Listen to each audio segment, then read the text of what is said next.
pedimos, Señor, que tú nos hables, Señor, que abras nuestros oídos espirituales, que abras nuestros ojos, Señor, para que podamos entender todo el panorama profético, todo el proyecto que tú tienes para esta humanidad, Señor. Danos sabiduría, Señor, danos memoria, danos la capacidad de retener, de poder tener presente, Señor, los tiempos en los que estamos viviendo, que son tiempos difíciles, tiempos peligrosos, tiempos donde se van a cumplir profecías que durante siglos han estado ahí esperando su momento, y pedimos en el nombre de Jesús que hoy sea un estudio de bendición para todos los que vamos a estar aquí reunidos y para todos los que después volverán a escuchar o a ver este mensaje, Señor. Ponemos todo este tiempo en tus manos, en el bendito nombre de Jesús. Amén y amén. Mis hermanos queridos, mi propuesta primeramente es que sería buenísimo y tremendamente necesario que ustedes tomaran nota de lo que yo voy a estar explicando. Porque yo he estado 43 años, acabo de sacar la cuenta hace un instante, 43 años estudiando este tema. Y si usted es capaz de retener todo en una hora o tres cuartos de hora o el tiempo que estemos aquí, la verdad es que es para levantarle a usted un monumento. Por lo tanto, mi consejo es que tomen nota, porque lo que no entra aquí, en la cabeza, entra en una libreta, que para eso se inventaron. Así es que esto en primer lugar. En segundo lugar, quiero disculparme porque esta clase que yo voy a dar hoy, ahora era para haberla dado el día miércoles, pero no pude hacerlo por circunstancias que todos ustedes conocen. Yo me sentí muy enfermo, muy mal, y no tenía fuerzas ningunas. Y entonces el Señor me paró durante 2 días y fue un tiempo extraordinario que pude pasar con el Señor, y ahora pues me encuentro mucho mejor, gracias al Señor. El tema que vamos a tocar en esta tarde tiene que ver con la lección 14 y 15 de este manual titulado ¿Quién es Jesucristo?, que ustedes han estado dando en el grupo número 1, 2 y 3 de la Iglesia Virtual. Este curso de discipulado es muy bonito, es muy interesante, pero cuando llegamos, ya digo, a la lección número 14, que se titula El futuro, y a la lección número 15, que se titula Más sobre el futuro, tenemos que dar una serie de explicaciones porque nosotros no estamos 100% de acuerdo con lo que el autor de este curso de discipulado ha escrito aquí. Creemos que hay mucho más, creemos que ustedes necesitan escuchar otra explicación. Entonces, ese es el motivo por el que me animo a dar esta clase que tiene que ver con el discipulado de nuestro ministerio Centro Evangélico Vida Nueva, pero que cuando ustedes la estudian directamente del manual, pues resulta que no es realmente así. Por lo menos desde nuestro punto de vista, no creemos en algunas de las explicaciones que da el autor de este curso. Esto tiene que ver con lo que nosotros llamamos los postreros tiempos o los tiempos finales, ¿verdad? Lo que ya en el Antiguo Testamento se menciona en el libro de Daniel como los Ajarón y Amín. Es decir, algo que tiene que ver, pero no para la generación que lo recibió, sino para las futuras generaciones que se levantarían en el final de los tiempos. Ahora, el final de los tiempos o los últimos tiempos tuvieron un comienzo y tendrán un fin. Por lo tanto, es muy importante saber cuándo comenzaron los últimos tiempos y cuándo terminarán. Para saber cuándo comenzaron los últimos tiempos, tenemos que ir un momentito, y tomen nota de esta cita, a Hechos capítulo 2, al versículo 14, que nos dice la palabra del Señor lo siguiente. Hechos capítulo 2 nos habla acerca de una visitación especial del Espíritu Santo en una fiesta llamada la fiesta de Pentecostés, o bíblicamente Shavuot. Una fiesta que los judíos celebraban y siguen celebrando en la actualidad, donde recuerdan que Moisés, 50 días después de haber salido de la esclavitud en Egipto, se encuentra en el monte Sinaí a punto de recibir un regalo extraordinario. 613 mandamientos, instrucciones específicas para el pueblo de Israel en aquel momento, que la conocemos como la ley o la Torá, según el idioma que utilicemos. Cuando en ese día el Señor decide derramar su Espíritu Santo sobre aquel grupo de hombres y mujeres que se habían dado cita en el aposento alto, algunas de las personas que se acercaron al aposento alto para ver qué es lo que allí estaba pasando, dice la Biblia que algunas personas se burlaban. Otras personas comenzaron a preguntarse unos a otros, ¿qué quiere decir todo esto? Porque allí había personas de Mesopotamia, de Capadocia, de Ponto, de Asia, de África, de Roma, de Frigia, de Panfilia, de Egipto, países que hoy en día serían Irak, Irán, Turquía, Libia, Grecia, etcétera, etcétera. Sin embargo, otras personas consideraban que lo que estaba sucediendo allí era una manifestación de desorden. Decían incluso que algunos discípulos estaban borrachos, estaban ebrios. Y entonces Pedro, poniéndose en pie en el versículo 14, Hechos 2:14, dice, entonces Pedro, poniéndose en pie con los 11, alzó la voz y les dijo, varones judíos y todos los que habitáis en Jerusalén, esto os sea notorio y oíd mis palabras, porque estos no están ebrios como vosotros suponéis, puesto que es la hora tercera del día. Esto es lo dicho por el profeta Joel.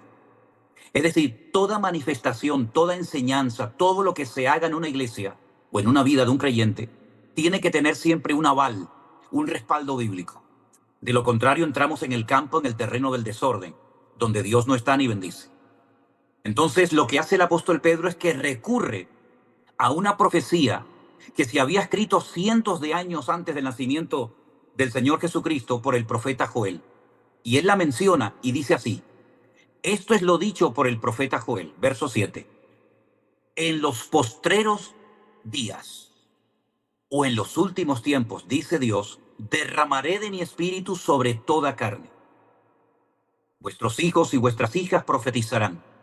Vuestros jóvenes verán visiones, vuestros ancianos soñarán sueños. Y sigue dando toda la cita de Joel capítulo 2. Pero fíjense cómo comienza a explicar lo que allí está sucediendo, haciendo referencia a una manifestación, a un cumplimiento profético que se iba a llevar a cabo en los postreros días. Ahí fue cuando comenzaron los últimos tiempos. Algunos piensan que los últimos tiempos comenzaron, por ejemplo, en 1948, cuando el pueblo de Israel retorna de la diáspora después de casi 2000 años. No. Los postreros días, los últimos tiempos, no comenzaron cuando se comenzó a predicar el evangelio en diferentes partes del mundo a través de los discípulos, tampoco. O después de la Segunda Guerra Mundial, tampoco. Según las Sagradas Escrituras, los últimos tiempos, los postreros días comenzaron en el día de que nació la iglesia, cuando el Señor confirma el nacimiento de la iglesia con el derramamiento del Espíritu Santo sobre los que estaban allí. Ahí comenzaron los últimos tiempos y terminarán con el día del Señor, que ya en su momento lo hemos explicado, que tiene que ver con todo lo que tiene que ver con el libro del Apocalipsis y con todas las profecías que aún no se han cumplido referente a esta última etapa de la historia. Ahora, hay un dato muy importante. El pueblo de Israel, porque siempre el punto de partida en muchos aspectos proféticos siempre es el pueblo de Israel, estuvo en Egipto durante 420 años. Todo el mundo sabe eso. Pero lo que todo el mundo no sabe es que durante esos 420 años no siempre fueron tiempos malos, tiempos tristes, de amargura, de esclavitud, no. Solamente 120 años de esos 420 años fueron tiempos de esclavitud.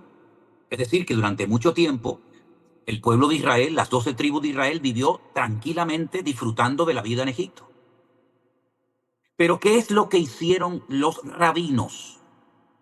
¿Qué es lo que hicieron después de la destrucción del templo de Jerusalén los rabinos, que tuvieron que reinventar un nuevo judaísmo? Porque ya no había sacrificios, ya no había templo, ya no había Sanedrín, ya no había sacerdotes, ya no había fiestas que celebrar en Jerusalén.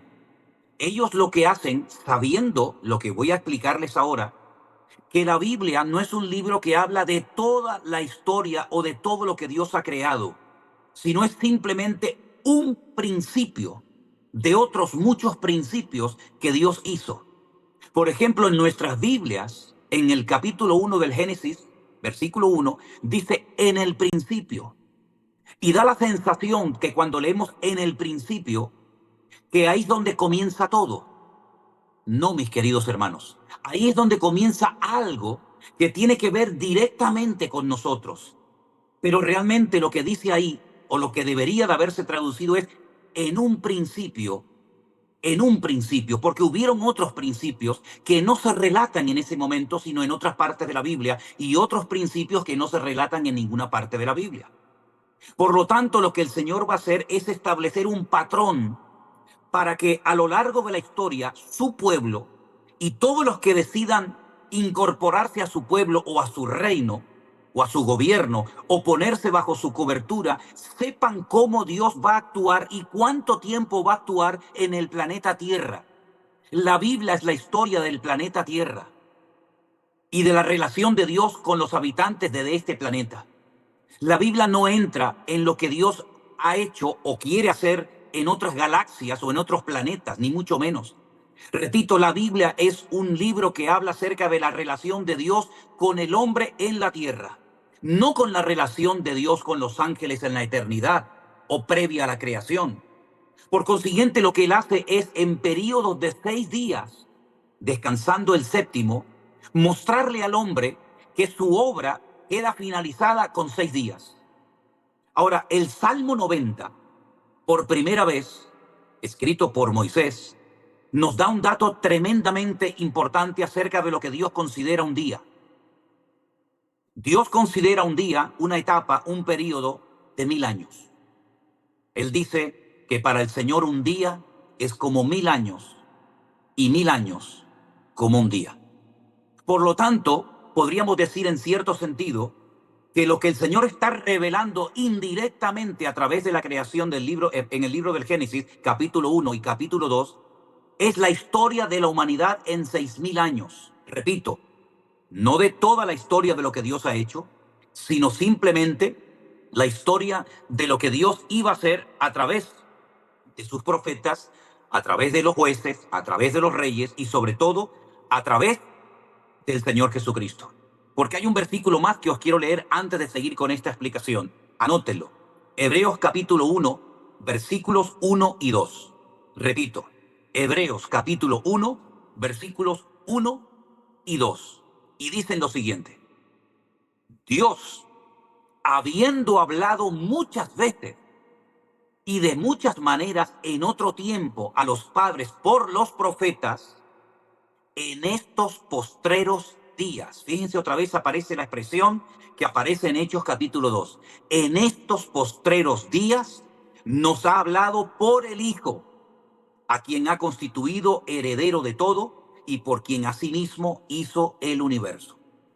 Es decir, Dios va a hablar a través del Hijo y va a ser la última vez y la forma más importante y directa a través de la cual Dios va a establecer un patrón que nos va a permitir a nosotros, como pueblo de Dios, como conocedores del plan profético de Dios, ver el desarrollo a lo largo de la historia de cómo Dios va a culminar finalmente entronando a su Hijo, gobernando sobre todas las naciones de la tierra y llenándolo de gloria y de honra por la eternidad para que todos reconozcan que Él es, junto con el Padre, el co-creador del universo y de todo lo que existe, y para que todos terminen dándole toda la honra y toda la gloria al que Él ha escogido, al que Él señaló desde la eternidad y que volvió a recordar el día del bautismo diciendo, este es mi Hijo amado, en el cual tengo toda complacencia, en el cual deposito toda mi confianza, la deposito en Él. ¿Qué fue lo que hicieron los rabinos? Desde el momento de la creación, o mejor dicho, desde el momento de la creación de Adán y de Eva, comienza la cuenta atrás. Y ellos dicen que en este momento estamos en el año 5795. Pero eso no es correcto, porque ellos lo que hicieron fue quitarle 120 años al calendario bíblico. Sí, hermanos, intencionadamente. Le quitaron 120 años al calendario bíblico, de tal manera que ellos saben perfectamente que el verdadero año en el que estamos ahora es en el 5995. ¿Por qué le quitaron 120 años al calendario bíblico? Porque Dios no se rige por ningún otro calendario más que por el bíblico, no por el gregoriano, ni por el calendario chino, ni por el calendario azteca, sino por el calendario de la Biblia, que estaríamos en este momento en el 5995, para que no comenzaran especulaciones en cuanto al retorno inminente del Mesías. Porque la Biblia nos enseña que en 6 días finaliza su obra y al séptimo día, que son 1000 años, vendría el reposo de la tierra, que se conoce como el milenio o el Shabbat, donde Cristo viene a reinar sobre todas las naciones de la tierra desde la ciudad de Jerusalén. Por lo tanto, estamos en la recta final de los tiempos. Nosotros tenemos que partir de la base de que las características, las condiciones que se van a dar en estos próximos años delante de nuestras narices van a ser, número uno, la multiplicación de la maldad. Pero la multiplicación de la maldad de tal envergadura que va a producir algo que la maldad pocas veces ha producido en la iglesia. Y es un enfriamiento, incluso un apartamiento de miles de creyentes del camino verdadero. Porque siempre ha habido maldad, dirán algunos, y es verdad. Siempre ha habido maldad, siempre ha habido guerras, siempre ha habido cosas terribles a lo largo de la humanidad. Pero la iglesia se ha unido, la iglesia ha orado, la iglesia ha clamado.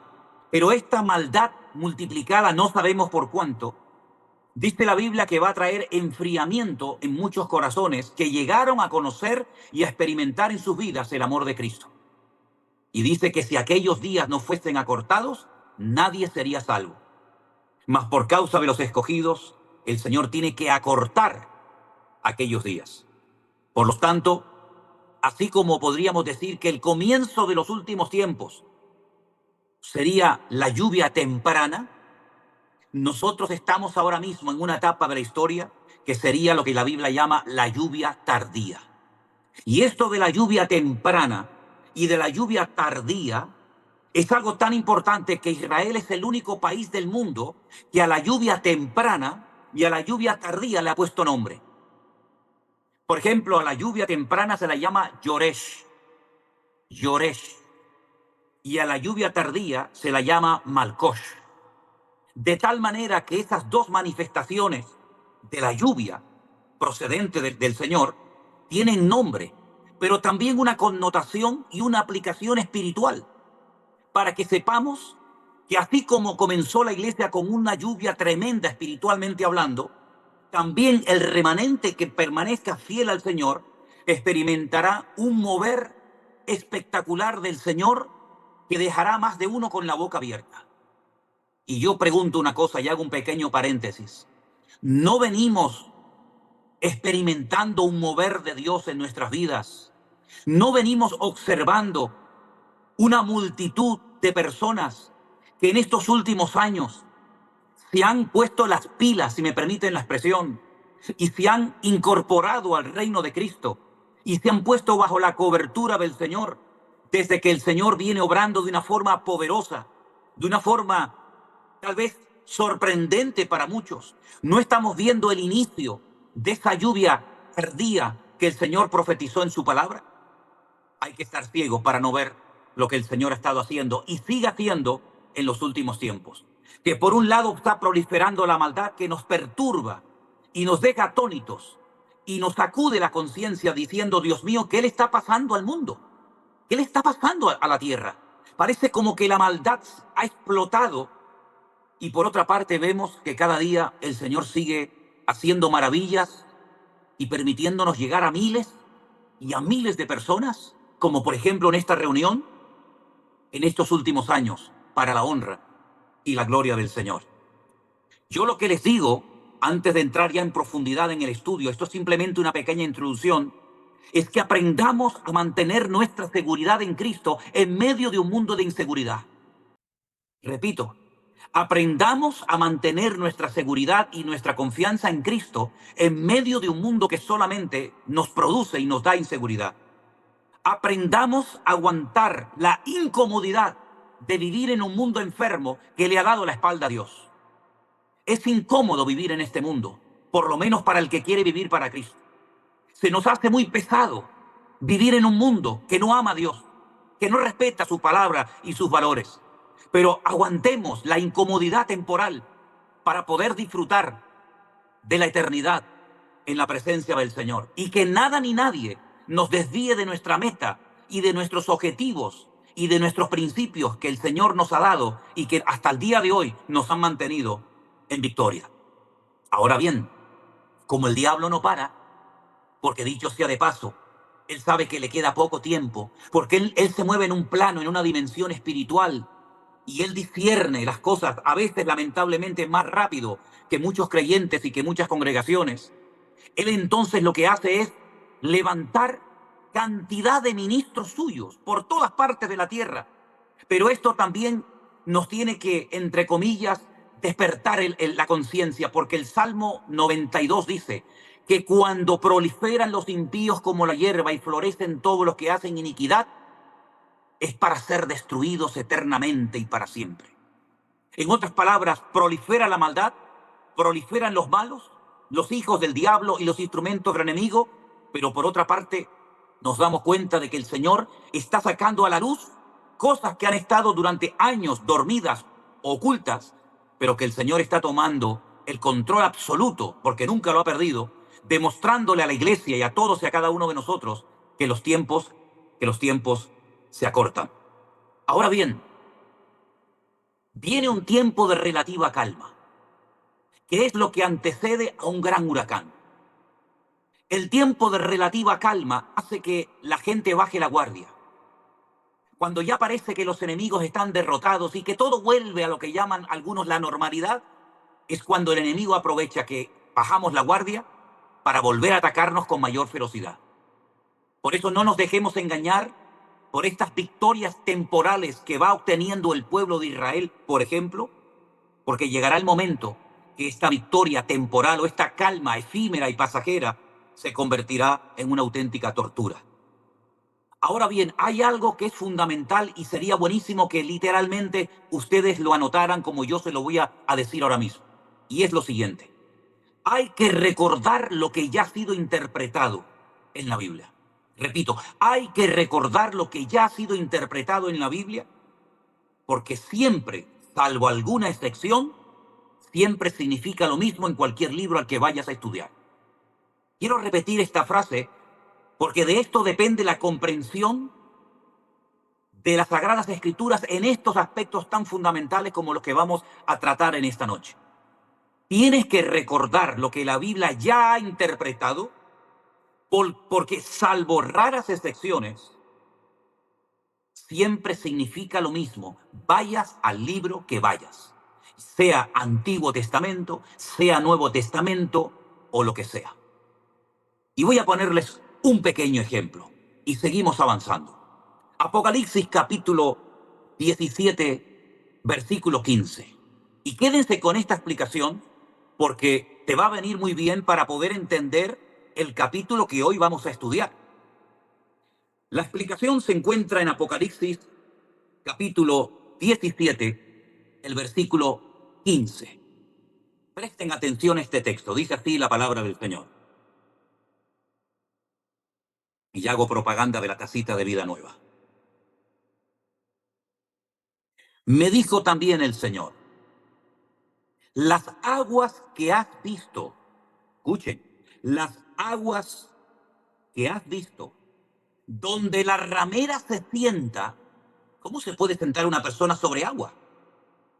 Es que no son aguas.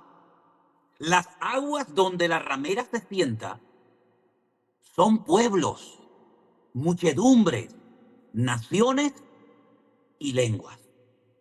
Por eso la ramera, de la cual hablaremos en su momento, no hoy, se puede sentar y no ahogarse, no hundirse, porque no se está poniendo encima de aguas que se hundiría, sino se está posicionando encima de pueblos, de naciones de personas, de culturas, etcétera, etcétera.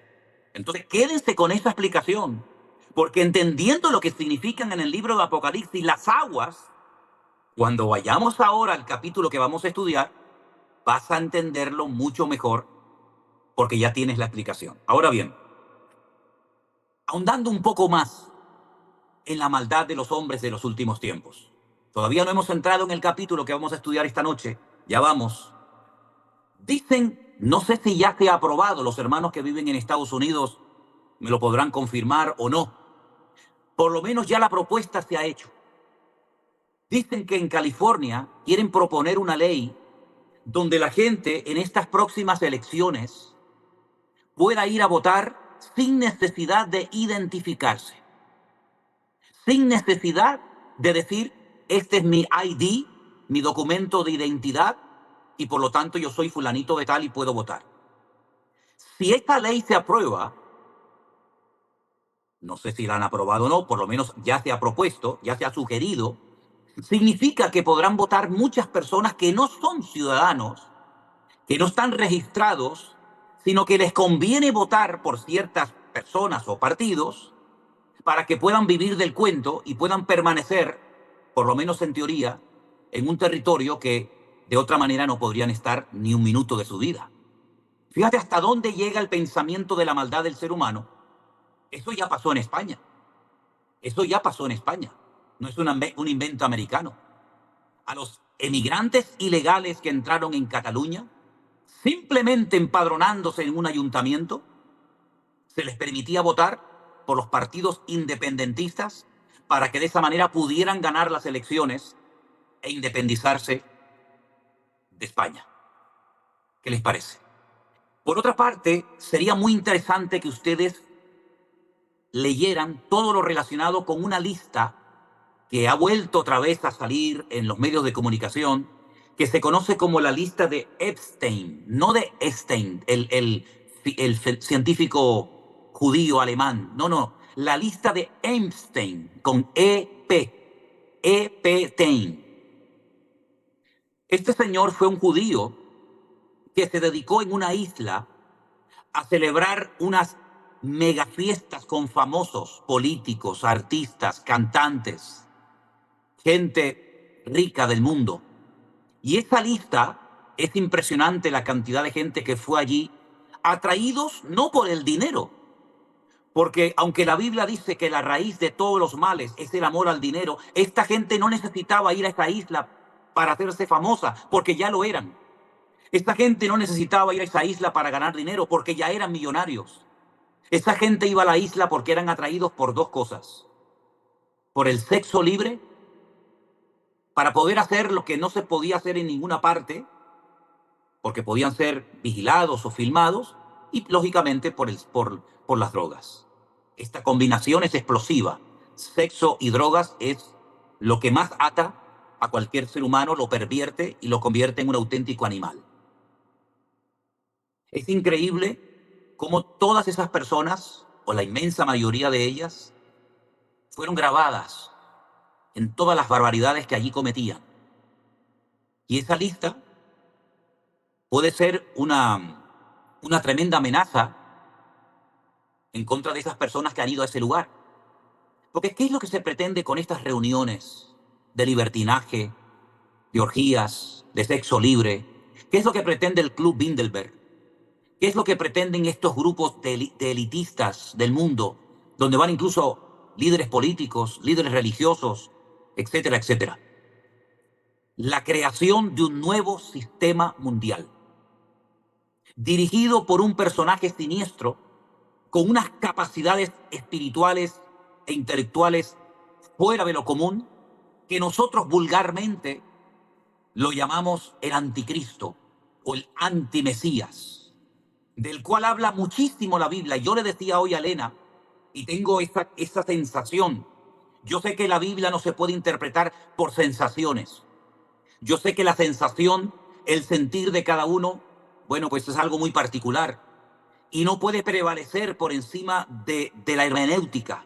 es decir, de la correcta interpretación de la escritura. Pero el sentir que yo tengo, después de haber estudiado por más de 43 años estos temas, y de estar viendo todo lo que estoy viendo, y de estar recibiendo información casi a diario, tengo la sensación de que este personaje está a punto de darse a conocer. Porque el mundo está entrando en una agonía sin precedentes. El mundo está en una situación tan difícil que no hay partido, no hay político, no hay nadie que en este momento sea capaz de poner orden, paz y seguridad en las naciones de la tierra. Si miramos a Medio Oriente, aquello es un polvorín. Y eso que todavía Israel no ha atacado a Irán, cosa que va a suceder en breve. Eso que todavía las elecciones del mes de noviembre no se han llevado a cabo en Estados Unidos. Que gane quien gane, puede haber bastantes problemas. Miramos a Centroamérica, miramos a Sudamérica, miramos a África, miramos a Europa y nos damos cuenta de que el mundo ha perdido el control, ha perdido el norte. Y se necesita, humanamente hablando, urgentemente, de una cabeza pensante, da igual si es de derechas, de izquierda, hombre, mujer, rico, pobre, ateo, creyente, musulmán o de la religión que sea o de ninguna, que por fin ponga orden y sepa lo que hay que hacer en el mundo, en la economía, en la política, en la educación, en la justicia, etcétera, etcétera. De ese personaje vamos a hablar en esta tarde y después le voy a compartir una noticia fresca, una noticia que a más de uno le va a dejar con la boca abierta. Porque mientras buscamos en la Biblia, en Apocalipsis capítulo 13, por favor, mientras van buscando ese capítulo en esta tarde, quiero decirles que Israel tiene, permítame la opinión personal, un gran defecto o una gran virtud. Y es que cuando empieza una guerra, no hay quien lo pare. Cuando empiezan, es muy difícil pararlos. Tardan mucho en reaccionar. A veces, desde mi punto de vista, más de la cuenta. Más de la cuenta. Tenían que haber hecho ciertas y determinadas cosas mucho tiempo atrás. Todo el mundo lo sabe. Incluso ellos mismos. Pero cuando arranca, cuando se despierta Israel, no hay quien lo pare. Hemos visto que de la Franja de Gaza han sido capaces de estar destruyendo una potencia militar que es un grupo terrorista llamado Hezbollah, financiado por Irán. Estamos viendo cómo están atacando a los hutíes en Yemen. Está a punto de declararle la guerra también a Irán y les puedo asegurar que va a ser un ataque terrorífico. Es decir, Israel no ha hecho más que comenzar, porque detrás de todo esto ustedes tienen que saber qué es lo que se pretende alcanzar. No solamente, entre comillas, la paz. No solamente derrotar a los enemigos, sino que esta es una repetición de un hecho histórico que cuando yo se lo cuente ahora se van a quedar muchos de ustedes probablemente muy sorprendidos. Vamos a Apocalipsis capítulo 13. Presten atención a este capítulo porque es un capítulo fundamental y vamos a ir leyéndolo muy despacio para ir reflexionando en torno a algunas expresiones y palabras que aquí encontramos. Apocalipsis capítulo 13, versículo 1. Me paré sobre la arena del mar y vi subir del mar una bestia que tenía 7 cabezas, 10 cuernos y en sus cuernos 10 diademas y sobre sus cabezas un nombre blasfemo.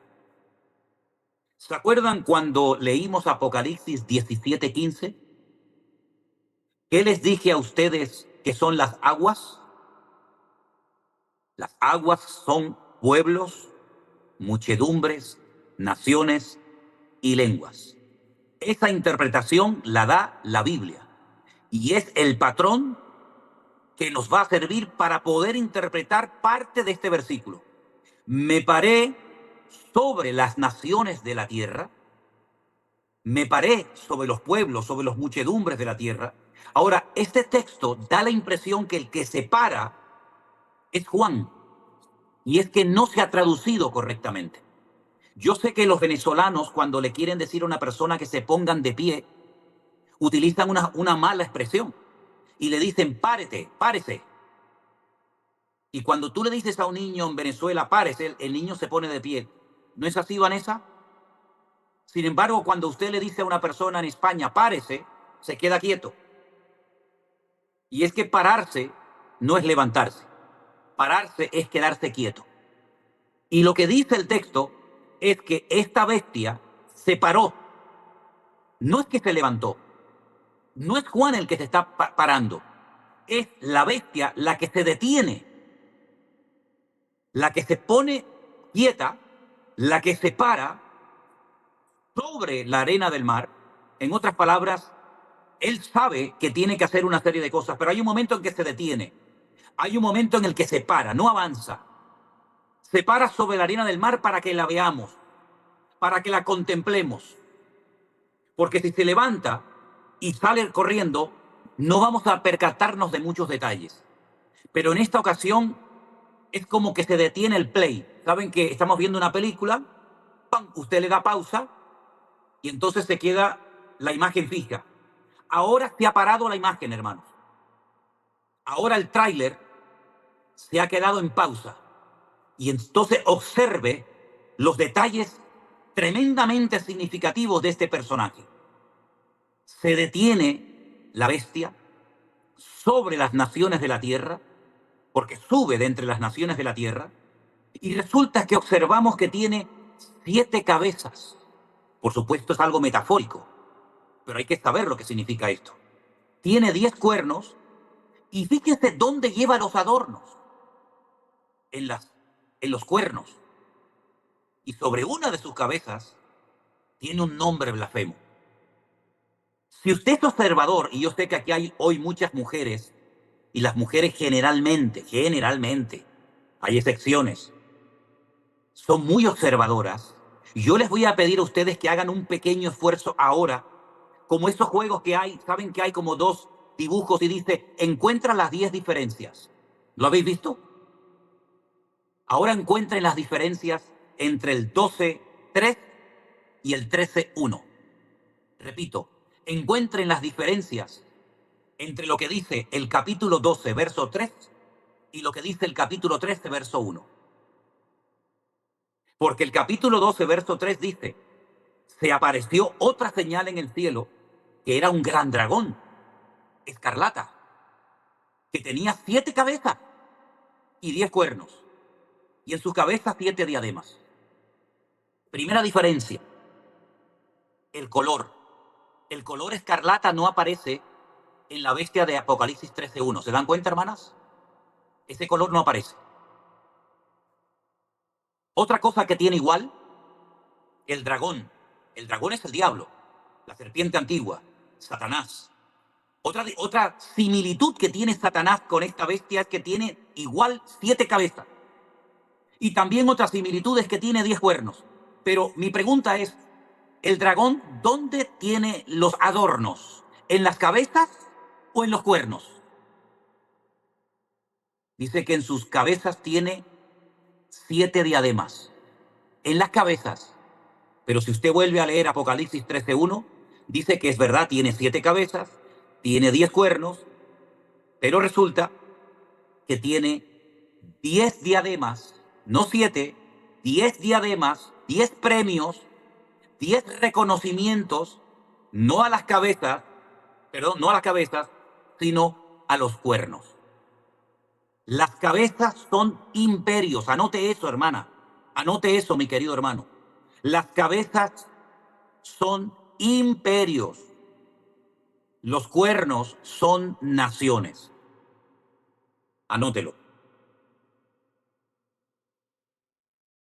Los 7 imperios que a lo largo de la historia tuvieron que ver con la historia, con el desarrollo, con la formación, con los ataques que ha recibido el pueblo de Israel.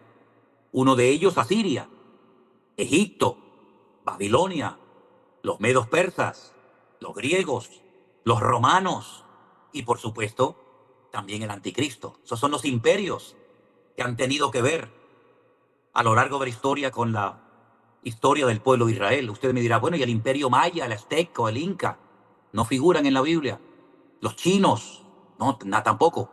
Son 7 imperios que ya han pasado a la historia, pero queda el último, la famosa bestia, con 10 cuernos, que son naciones que de una manera especial van a apoyar al surgimiento, al levantamiento de este personaje siniestro, que aquí Juan lo llama la bestia. En otro capítulo, en otro pasaje lo llama el anticristo. Pablo lo llama, por ejemplo, el inicuo, el hombre de pecado, el hijo de perdición. En Daniel se le llama el cuerno pequeño. Estamos hablando de la misma figura, estamos hablando de la misma persona, pero con diferentes nombres. Ahora, miremos las características que va a tener este personaje político que aparecerá, que se manifestará al mundo en los últimos tiempos. Tomemos nota de los datos que se nos da. Se vuelve a poner la pausa en la historia para que observemos a quién se parece. Versículo 2. La bestia, o la persona que vi, se parecía, era semejante a un leopardo. Ahora, para nosotros la palabra semejante nos suena al día de la creación del hombre, de Adán y Eva. Porque dice la Biblia que el hombre, aunque no era un pequeño diosecito, no era un dios en miniatura, era lo más semejante al Creador. No en aspecto físico, sino en aspecto espiritual. El hombre fue creado a imagen y semejanza de su Creador. El anticristo se parece a un leopardo. Ahora vamos a definir eso.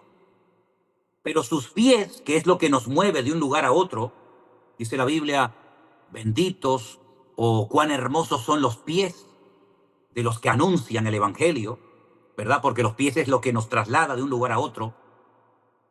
Son como de oso. Pero su boca, la forma como habla, es como la boca de un león. Y hay un dato más muy importante. El versículo termina diciendo que el dragón, en el capítulo 12 dice que el dragón es, según el verso 9, la serpiente antigua, el diablo, Satanás. El dragón le dio 3 cosas. Le dio poder, le dio trono y le dio autoridad. Una sede de gobierno implica la palabra trono. Le dio poder, poder militar, poder político, poder espiritual, y le dio autoridad. En estos 2 versículos tenemos una información tremendamente interesante y amplia de cómo va a ser el personaje que se va a presentar. Ahora, para poder entender el versículo 2, donde aparecen varios animales, como por ejemplo el leopardo, el oso y el león, ustedes tienen que leer sí o sí el capítulo 7 del libro del profeta Daniel. Léanlo, por favor. Porque el mismo capítulo 7 dice de quién se trata el leopardo, el oso y el león. Aunque no están en el Apocalipsis en orden, pero en el libro de Daniel capítulo 7, Daniel vio a una serie de animales que representan a pueblos, representan a países, representan a imperios. Y por ejemplo, usted tiene que anotar ahora, que está tomando nota en esta clase de escatología, que el leopardo es Grecia. Grecia. La única diferencia es que en Daniel capítulo 7 el leopardo aparece con 4 cabezas y aquí simplemente se menciona el leopardo. Pero sabemos que el leopardo representa al estilo de vida de los griegos. Ahora hablaremos un poco de ellos. El oso representa en el Antiguo Testamento, ¿y qué le dije yo al principio? Que lo que la Biblia interpreta, salvo raras excepciones, significa lo mismo en cualquier otra parte de la Biblia donde usted vaya a leer. El libro de Daniel capítulo 7 dice que el oso es medo-persa. Es decir, los kurdos y los persas, o como se les conoce hoy en día, los iraníes. Los kurdos, un pueblo que en la actualidad no tiene tierra, pero que pelea por tener un territorio, que han sido muy castigados a lo largo de la historia, y los persas, que odian a Israel y que le han jurado su destrucción, y que ya han atacado a Israel. Precisamente atacaron a Israel, fíjense qué significativo, el mismo día que los judíos se rebelaron en el gueto de Varsovia, en la Segunda Guerra Mundial. El mismo día, en el mes de abril de este año. Y el león, que solamente aparece aquí como el león, pero que en el Antiguo Testamento, en el capítulo 7 de Daniel, aparece con alas por la rapidez con la que se movía, con la que atacaba, representa al imperio de los babilónicos. Entonces tenemos que este personaje llamado el anticristo, o aquí la bestia, se va a parecer a un leopardo, a un griego, que le daba una importancia tremenda al aspecto físico, a la intelectualidad, a la filosofía, al deporte, al hedonismo, a todo lo que tiene que ver con aparentar y figurar. Al mismo tiempo va a tener la boca de un persa que parece que habla muy sutil, muy suavemente, pero que te cautiva la forma de hablar, pero por dentro es tremendamente peligroso. Y al mismo tiempo va a actuar como un babilónico, con la soberbia y la arrogancia de un babilónico. Es decir, tendrán apariencia de piedad, pero negarán la eficacia de la misma. Es una mezcla de cultura griega, de cultura persa, de cultura babilónica, tres imperios que tuvieron que ver muchísimo con la historia del pueblo de Israel. Ahora, lo curioso de esto es que, por ejemplo, los griegos, escuchen bien esto es muy importante y para mí creo que muy interesante, los griegos no destruyeron el templo de Jerusalén, no lo destruyeron, lo reconvirtieron en un centro de deporte, en un auténtico spa, en un gimnasio, y lo decoraron al mismo tiempo con sus dioses, con sus divinidades, con Júpiter, etcétera, etcétera. Por el contrario, los babilónicos sí destruyeron el templo de Jerusalén y se llevaron cautivos a Babilonia una gran masa de judíos que se salvaron de la destrucción de Jerusalén.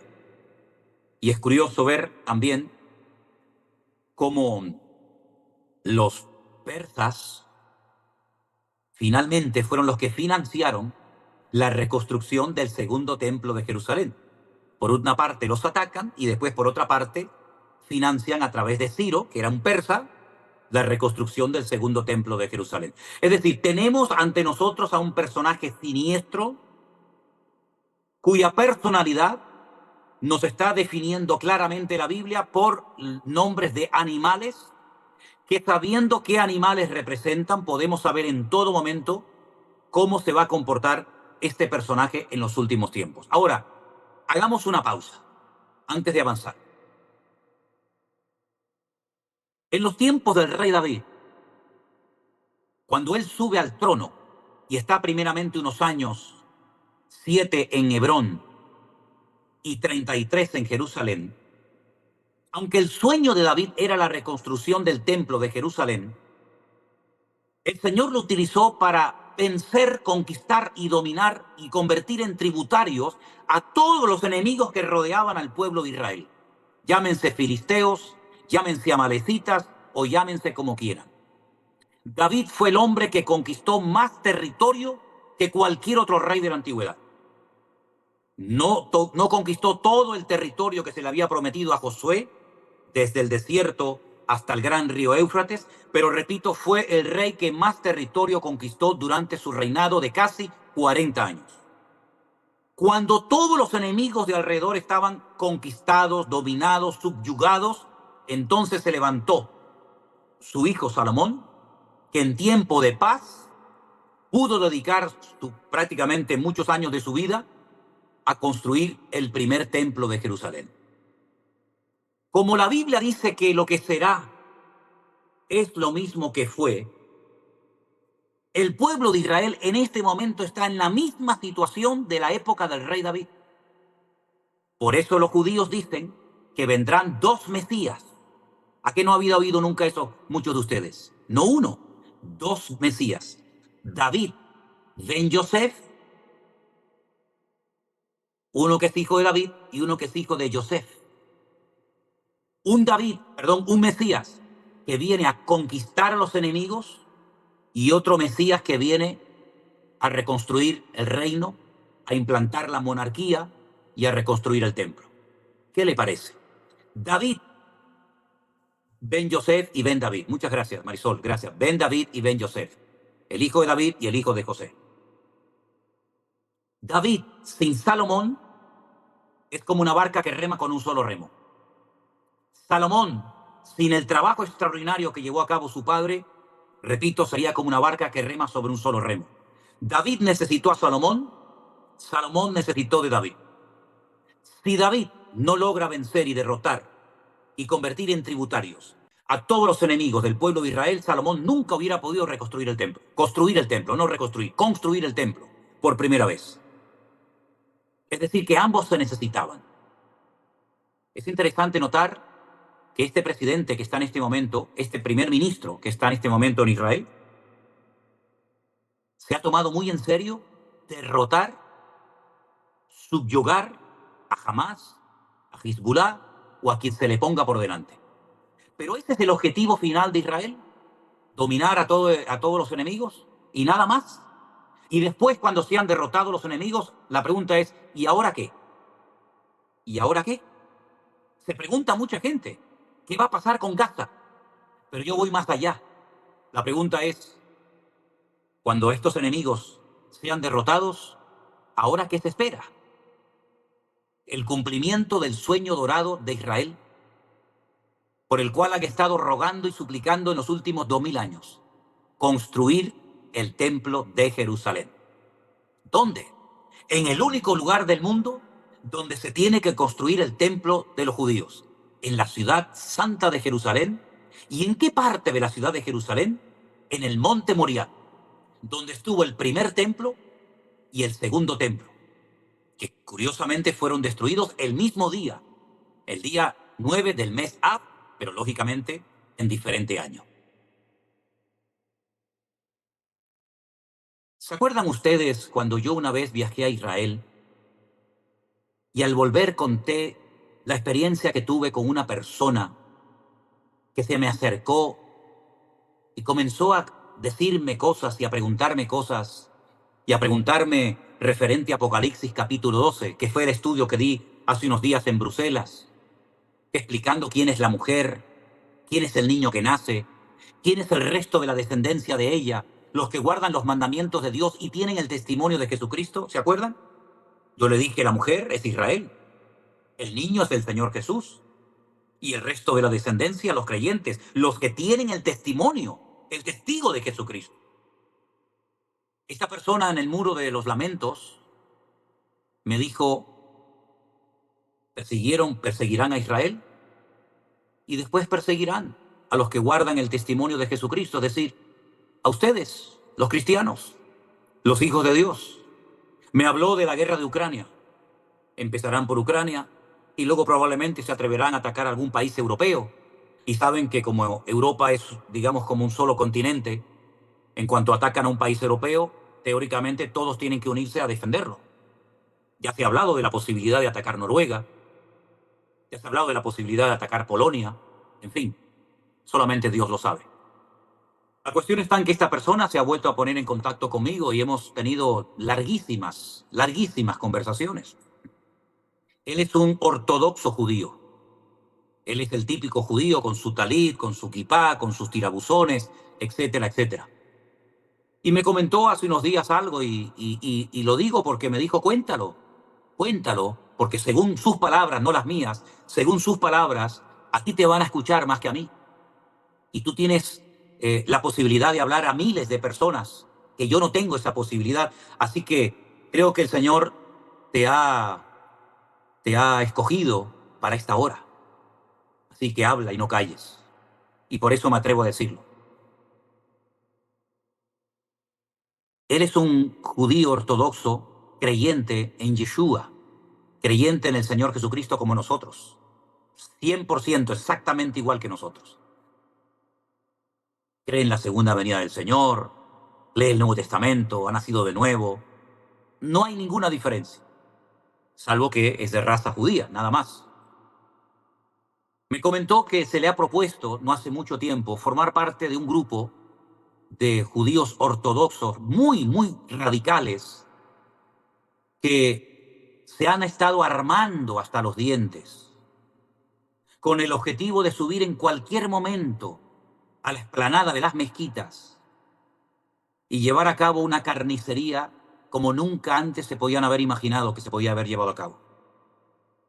Mi pregunta fue, pero ¿tú sabes la que se puede armar a nivel mundial y en el mismo Israel si eso sucede? Y me dice, lo curioso es que durante años los judíos teníamos prohibida la subida arriba, a la explanada a orar, a pasear, pero esa prohibición ya se ha quitado. Ahora podemos subir, lógicamente corremos peligro, pero podemos subir. Y entonces lo que se les ha ocurrido a estos judíos ultraortodoxos es que han llegado a la conclusión de que a lo largo de la historia el pueblo de Israel construyó altares de sacrificio antes de tener el templo de Jerusalén en Jerusalén. Es decir, que no hace falta tener un templo para primeramente tener un altar del sacrificio. Entonces han hecho un altar portátil, un altar portátil. Se han preparado más de 1.500 coanim o sacerdotes en escuelas rabínicas alrededor de la ciudad de Jerusalén y en otras ciudades para subir en cualquier momento con la excusa de presentar sacrificios. Pero claro, él me decía, tú sabes perfectamente que ese lugar, por todo lo que ahí ha sucedido y se está haciendo, está contaminado.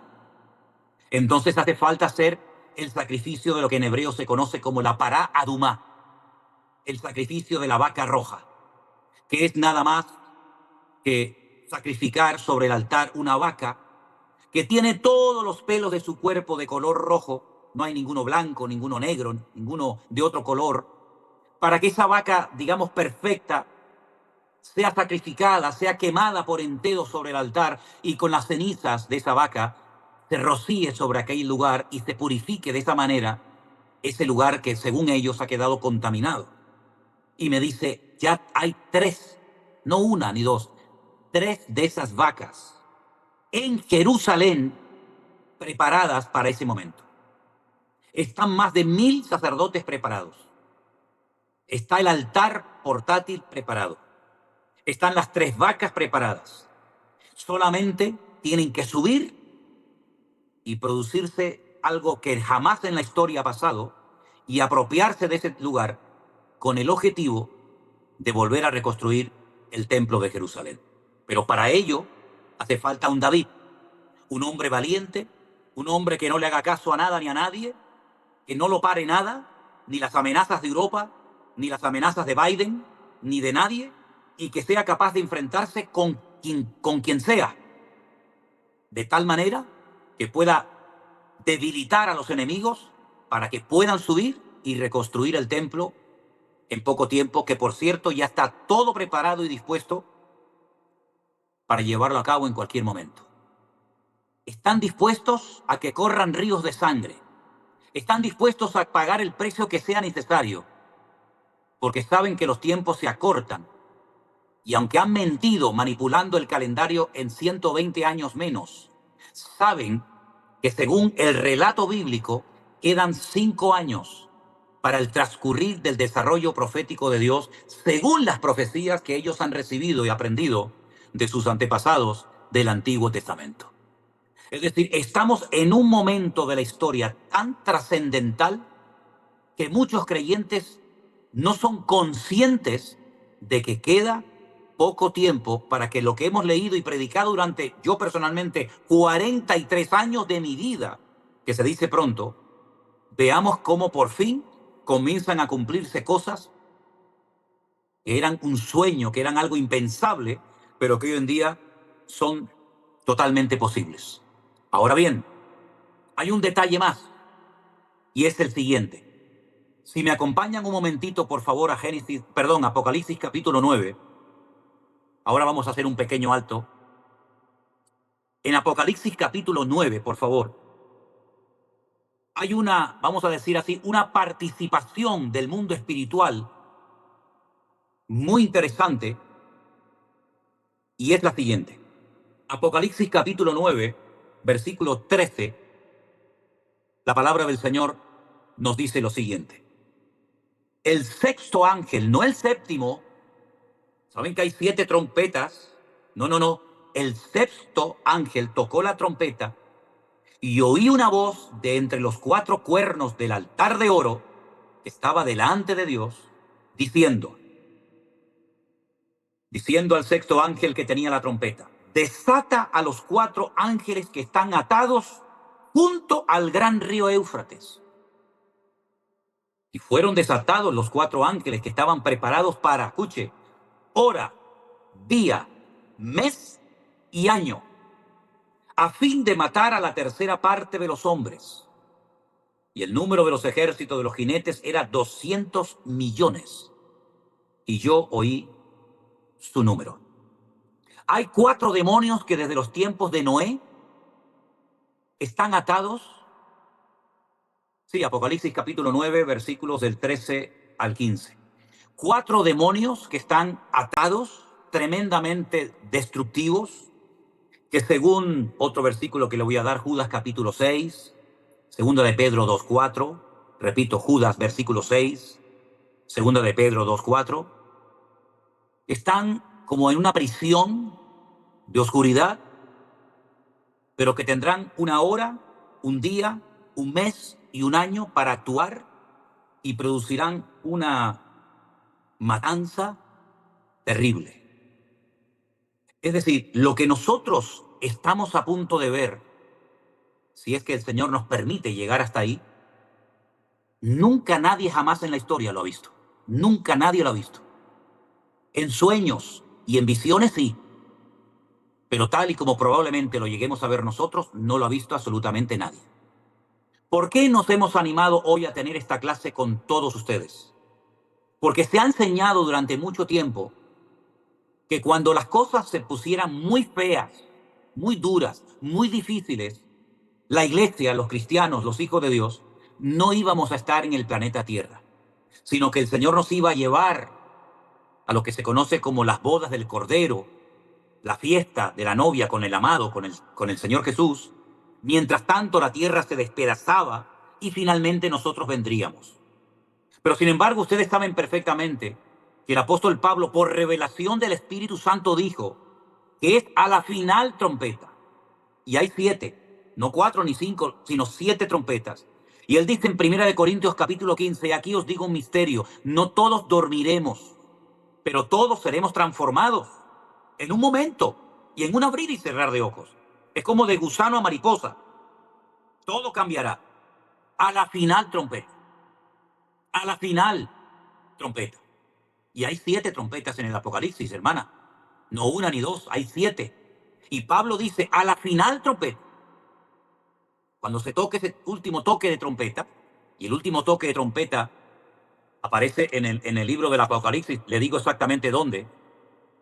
Empiezan en el capítulo 8, ¿verdad?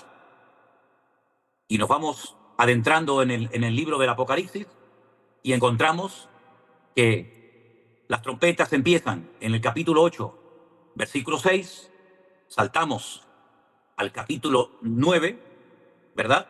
Seguimos por todo el capítulo 9, encontramos a los 2 testigos predicando en la ciudad de Jerusalén y llegamos al capítulo 11, versículo 15, donde oímos el 7º toque de trompeta.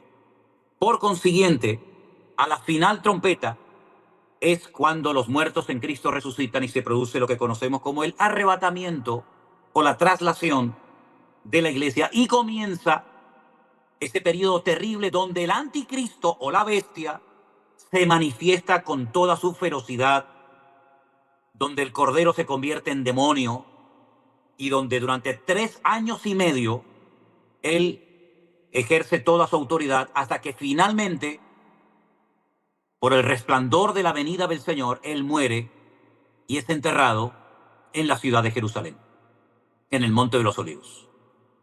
Así que, mis queridos hermanos, si a usted le enseñaron que los cristianos, que los hijos de Dios, no íbamos a estar en esta primera parte de los últimos tiempos, de la última semana, que algún día, si quieren, les doy un estudio sobre la última semana, las características de la última semana o la semana 70 del profeta Daniel, Pues permítame decirle que la Biblia nos enseña otra cosa muy diferente, que lamentablemente muchos creyentes han querido ignorar y no entrar nunca en detalle, porque sin lugar a dudas no es nada agradable lo que se avecina sobre el planeta Tierra. Este hermano que me hablaba desde Jerusalén me decía que ellos se están preparando, guardando alimentos, guardando grandes cantidades de agua, para que cuando llegue el momento, como Noé se preparó con suficiente cantidad de alimentos y de provisiones, pues no se lleven las manos a la cabeza diciendo, bueno, no sabíamos o no nos dio tiempo de prepararnos. Noé fue el encargado de prepararse, él y su familia, para que cuando pasara por el diluvio no se muriera de hambre. Porque recuerden que estuvo un buen tiempo dentro del arca y durante ese tiempo había que beber, había que comer, él y los animales. Así que el arca no solamente era para salvarse del agua, sino para almacenar suficiente cantidad de alimentos para que cuando comenzara a llover con la intensidad con la que comenzó en los días del diluvio, estuvieran preparados y no se murieran ni de sed ni de hambre él y su familia. Por lo tanto, no sería nada imprudente, no sería nada incoherente que nosotros en un momento determinado pues comenzáramos a tomar a ciertas y determinadas medidas y nos diéramos cuenta de que este mundo en una hora o en menos puede cambiar completamente. De hecho, por ejemplo, los hermanos en Estados Unidos saben perfectamente que un huracán le puede cambiar la vida a una persona en décimas de segundos. Y hace poco han vivido no uno, sino dos. Por lo tanto, mis queridos hermanos, todo esto que está sucediendo es un anticipo de lo que se avecina. Es como el otro día alguien me hizo una pregunta en Bélgica y la verdad es que le di públicamente gracias al Señor, porque yo, y lo digo para la gloria de Dios, y mi Dios lo sabe, en este momento Dios me dio sabiduría, porque le respondí a esta hermana de la siguiente manera. Hermana, cuando usted, por ejemplo, va a ver una película, por ejemplo, en Netflix, hay muchas películas que antes de usted verlas, hay lo que se llama un tráiler. Y usted pone un tráiler que dura unos minutitos y usted más o menos se hace una idea de la película que está a punto de ver o no. La Biblia nos da tráiler. Usted puede ver un poquito lo que va a pasar, lo que no va a pasar, quién va a morir, quién no va a morir, dónde será, cómo no será, quién atacará. Hay como un tráiler, un anticipo. Y hermano, lo que pasó el 7 de octubre en Israel es un tráiler. Uno de los que ha muerto, líderes de Hamas, dijo que lo que pasó el 7 de octubre va a pasar 1.000.000 de veces más. Que no se arrepienten de nada, sino que eso es lo que le espera a todos los infieles. Por lo tanto, estamos viendo tráilers de una película de 7 años, o si lo prefiere, de 3 años y medio, terrible, pero estamos viendo anticipos de lo que le espera a la humanidad. Y mientras algunos están casándose y dándose en casamiento, como en los días previos al diluvio, y no entendieron hasta que vino el diluvio y se los llevó a todos, así será como en los días de Noé. Personas que no son conscientes de la realidad espiritual que estamos viviendo. Porque cuando hay mucho conflicto, cuando hay mucho conflicto bélico, mucha guerra, es un reflejo de lo que está pasando en el mundo espiritual.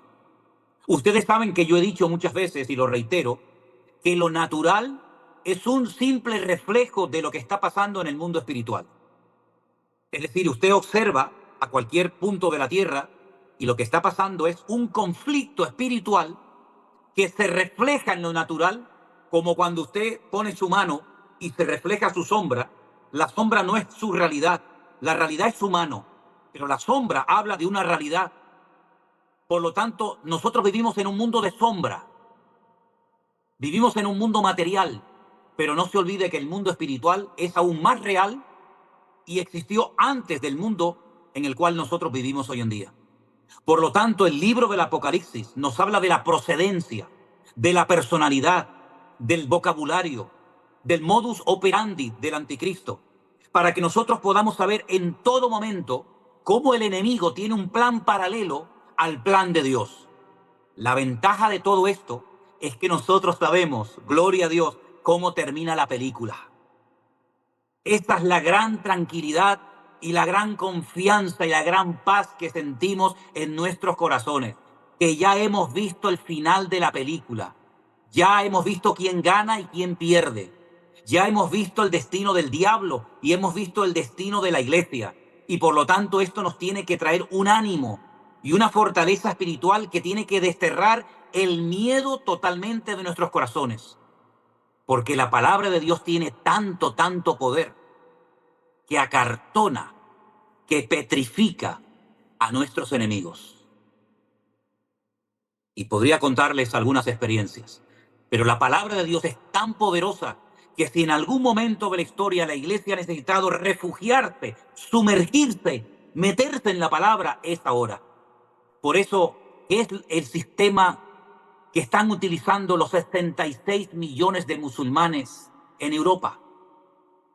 Sembrar dudas en cuanto a textos de la Biblia que no están muy claros o que aparentemente presentan contradicción. Ellos no van directamente a hablarte del Corán. Ellos no van directamente a hablarte de Mahoma o del Islam. Ellos comienzan a decir, ¿sí? ¿Eres cristiano? ¿Y por qué la Biblia en Mateo dice una cosa y en Juan dice otra? ¿O en Daniel dice esto y en Apocalipsis dice otra? Ellos están dedicando cada año más dinero en preparar misioneros que cualquier otra religión del mundo. Porque ellos saben perfectamente lo que dice la Biblia, lo que dice el Corán, y por eso atacan con la duda, sembrando duda. El mismo sistema que Satanás le metió a Eva en el jardín del Edén cuando le dijo, no morirás, Dios te ha mentido, no es verdad lo que Dios te dijo. Le sembró la duda le entró la tentación y ya todos conocemos el resto de la historia. Hermanos queridos, tenemos que estar preparados, velad y orad para que estas cosas no nos sorprendan como ladrones en la